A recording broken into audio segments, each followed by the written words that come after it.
क्या आपको पता है कपिल के शो पे हमेशा हंसते हुए दिखने वाले सिद्धू असल में एक किलर हैं, क्योंकि 27 दिसंबर 1988 को पटियाला में गाड़ी पार्क करने को लेकर सिद्धू की एक 65 साल के गुरनाम सिंह के साथ बहस हो गई और वो बहस गुस्से में इतना बढ़ गई कि सिद्धू ने उस बुजुर्ग पर हाथ उठा दिया। गुरनाम सिंह वहीं जमीन पर गिर गए और फिर कभी वापस नहीं उठे। अब एक सेकंड के लिए सोचो, यहाँ हुआ क्या? दो लोगों का अपने इमोशंस पर कंट्रोल न होने की वजह से एक की मौत हो गई और दूसरा 34 साल तक कोर्ट कचहरी के चक्कर काटता रहा। कैसे इमोशंस में लिया हुआ एक डिसीजन आपकी पूरी जिंदगी बर्बाद कर सकता है। इससे सबसे बड़ा सबक ये सीखने को मिलता है कि समय रहते अपने इमोशंस को कंट्रोल करना सीख लो, वरना वो तुम्हें कंट्रोल करने लगेंगे और जब तक आपको कुछ समझ आएगा जिंदगी में बहुत देर हो जाएगी। अब आप खुद सोचो, आप दिन भर में कितने डिसीजंस एकदम रैशनल और प्रैक्टिकल थिंकिंग के साथ लेते हो और कितने इमोशंस के साथ। दुनिया में 99% लोग अपनी पूरी जिंदगी इस तरह जीते हैं जैसे कोई उनके अंदर एक रिमोट कंट्रोल लगा के बैठा हो। किसी ने कुछ उल्टा बोल दिया और आप गुस्सा हो गए। लेटेस्ट पोस्ट पे किसी ने आपकी तारीफ कर दी और आप खुश हो गए। लाइफ में थोड़ा स्ट्रेस क्या आ गया, तुरंत अपनी बैड हैबिट्स पे वापस चले गए। मतलब कोई भी किसी भी वक्त आपका मूड, आपका रिएक्शन, आपका डिसीजन सब कंट्रोल कर सकता है। आपकी लाइफ का कंट्रोल आपके हाथों में नहीं बचा, वो आपके एनवायरनमेंट के हाथ में है। जैसा आप फील करोगे आप वैसा ही एक्ट करोगे, क्योंकि जो इंसान इमोशनल है उससे कंट्रोल करना सबसे आसान होता है। जो डरता है उससे डराया जा सकता है, जो इमोशनली सेंसिटिव है उसे मैनिपुलेट करा जा सकता है, जो बहुत ज्यादा केयर करता है उसका फायदा उठाया जा सकता है और जो आसानी से गुस्से में आ जाता है उसे भड़काना और भी आसान होता है। इसीलिए अब सबसे पहले ये समझो कि ये सब हो कैसे रहा है, कैसे एक मैच्योर, इंटेलिजेंट और अच्छा खासा आदमी भी अपने इमोशंस के चपेट में आ जाता है। और जवाब है आपके दिमाग का एक छोटा सा हिस्सा, अमिगडाला। ये एक वॉचमैन की तरह काम करता है, सोते जागते उठते बैठते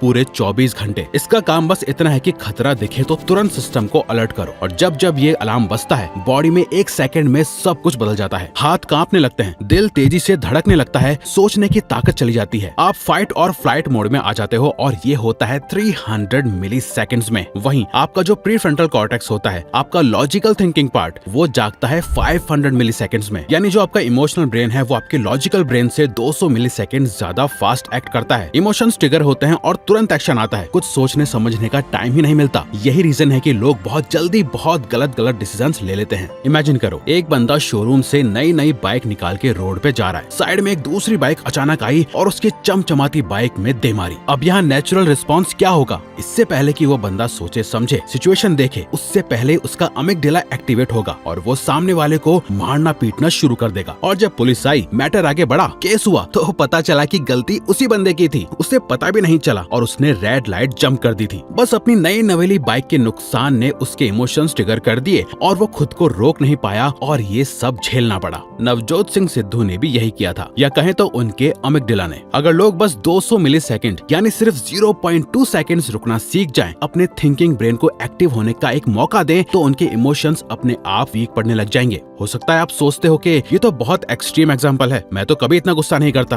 अब हो सकता है कि आप गुस्सा ना करते हो, पर आपके और भी कई इमोशंस हैं जो इसी अमिगडाला की वजह से ट्रिगर हो रहे हैं और आप वो एक्शंस ले रहे हो जो आप लेना भी नहीं चाहते। इंस्टाग्राम स्क्रॉल करते हुए कोई अच्छी मॉडल दिख गई, वहाँ से अमिगडाला ट्रिगर होता है, तो आगे क्या होता है वो बताने की जरूरत नहीं है। आपका दोस्त एक मैसेज करता है, आ जाए गेम खेलते हैं। आप पढ़ाई के बीच में 2 घंटे कहाँ बिता देते हो ये आप भी जानते हो। आपने प्रॉमिस करा था कि अब कभी भी जंक फूड नहीं खाओगे। थोड़ा सा लाइफ में स्ट्रेस आया, एग्जाम की टेंशन, रिलेशनशिप इशू, तो अपने फेवरेट कंफर्ट जंक फूड पे तुरंत वापस चले गए। जब आप कॉन्स्टेंटली इमोशनली स्टिमुलेटेड रहते हो, आपके ब्रेन की खुद को रेगुलेट करने की एबिलिटी खत्म होती जाती है। मतलब आप दिन ब दिन और ज्यादा रिएक्टिव होते जाते हो, और ज्यादा इम्पल्सिव और ज्यादा इमोशनली डिपेंडेंट, और आपको पता भी नहीं चलता। जो इंसान कॉन्स्टेंटली स्टिमुलेटेड रहता है वो कॉन्स्टेंटली रिएक्टिव रहता है, और रिएक्टिव इंसान प्रेडिक्टेबल होता है, और प्रेडिक्टेबल इंसान कंट्रोलेबल होता है। कंपनीज आपका फियर यूज करके प्रोडक्ट्स बेचती है, पॉलिटिशियंस आपका गुस्सा यूज करके वोट्स लेते हैं, टॉक्सिक लोग आपकी इमोशनल डिपेंडेंसी यूज करके पावर मेंटेन करते हैं। जब आप इमोशनली रिएक्ट करो तब बस खुद से एक सवाल पूछना कि इन इमोशन से मैं जो एक्शंस लेने वाला हूँ इसमें किसका फायदा है। ज्यादातर टाइम फायदा किसी और का होगा। अच्छा चलो एक थॉट एक्सपेरिमेंट करते हैं।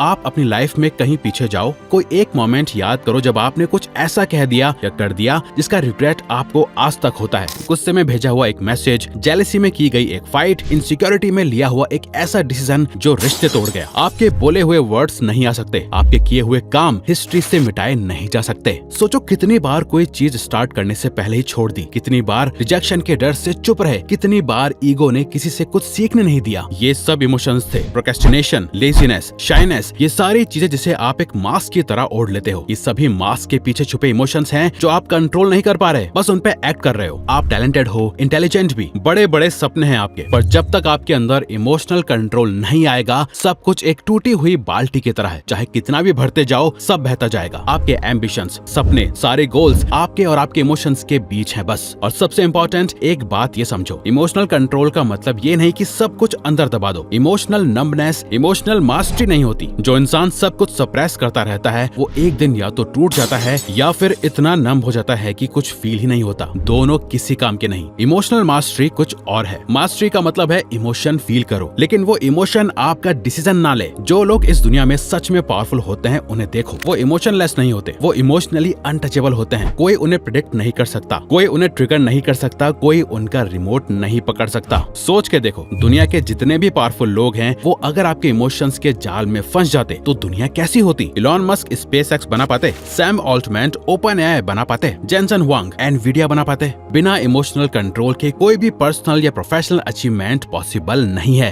अब सवाल यह है कि ये इमोशनल कंट्रोल मास्टर कैसे करना है, तो उसके लिए हम आपको कुछ वेपन्स दे रहे हैं, ये यूज करना। तो अब आते हैं असली काम की बात पे। हम आपको 4 वेपन्स देने वाले हैं। इन वेपन्स का यूज करके आप अपने साथ हर एक इमोशनल बैटल को जीत सकते हो। Weapon 1, third person glitch. University of Michigan के रिसर्चर ईथन क्रॉस ने एक इंटरेस्टिंग चीज डिस्कवर की। जब लोग अपने आप से खुद के नाम से बात करते हैं, राहुल अब क्या कर रहा है, अर्जुन को क्यों ये इतना अफेक्ट कर रहा है, तो उनका इमोशनल रिस्पॉन्स बहुत कम हो जाता है। क्योंकि जब आप अपना नाम लेते हो, आप सिचुएशन के अंदर से बाहर आके एक ऑब्जर्वर के नजरिए से सिचुएशन को देखते हो। जैसे आपने नोटिस करा होगा कि जब आपका कोई फ्रेंड आपके पास अपनी प्रॉब्लम लेके आता है तो आप उसका कितना अच्छे से सोल्यूशन देते हो, पर जब आप खुद उस प्रॉब्लम में होते हो तो कुछ समझ नहीं आता कि क्या करें। इसलिए जब भी कोई इमोशनल वेट फील हो तो बस ये सोचो कि इस सिचुएशन में आपका कोई दोस्त होता तो उससे आप क्या एडवाइस देते। Weapon 2, cognitive reframing. हर इमोशन एक स्टोरी के बाद आता है। जैसे किसी ने मैसेज का रिप्लाई नहीं दिया तो स्टोरी बनी वो मुझे इग्नोर कर रहा है, शायद मैं इतना अच्छा नहीं हूँ। यहाँ से इमोशन आया sadness, anxiety, self doubt. CBT यानी कॉग्निटिव बिहेवियरल थेरेपी का सबसे बड़ी डिस्कवरी ये है कि इमोशन सिचुएशन से नहीं आता, इमोशन उस सिचुएशन की इंटरप्रिटेशन से आता है। मतलब आप एक सिचुएशन को किस इमोशन के साथ देख रहे हो, पॉजिटिव या नेगेटिव, इसी पे डिपेंड करता है कि आप कैसा फील करोगे। मतलब स्टोरी बदलो, इमोशंस खुद बदल जाएंगे। Weapon 3, environment audit. ये सबसे इंपॉर्टेंट वेपन है। एक रिसर्च है जो कहती है आप उन 5 लोगों का एवरेज होते हो जिनके साथ आप सबसे ज्यादा टाइम स्पेंड करते हो। पर ये सिर्फ लोग नहीं है, ये वो कंटेंट भी है जो आप कंज्यूम करते हो, वो न्यूज, वो सोशल मीडिया, वो कॉन्वर्सेशंस। आपकी इमोशनल बेसलाइन आपका एनवायरनमेंट सेट करता है। तो एक काम करो, अपनी लाइफ का एक ऑनेस्ट ऑडिट करो। कौन लोग हैं जिनसे हर बार मिलने के बाद आप इमोशनली ड्रेन्ड फील करते हो? कौन सा कंटेंट है जो आपको कंसिस्टेंटली एंग्शियस या इंफीरियर फील कराता है? क्योंकि जो इंसान आपका एनवायरनमेंट कंट्रोल करता है वो आपके ट्रिगर्स कंट्रोल करता है, और जो आपके ट्रिगर्स कंट्रोल करता है वो आपके रिएक्शंस कंट्रोल करता है। बाकी सब वेपन्स तो तब कम आते हैं जब ट्रिगर आ जाता है। ये वेपन ट्रिगर आने ही नहीं देता। Weapon 4, the pause.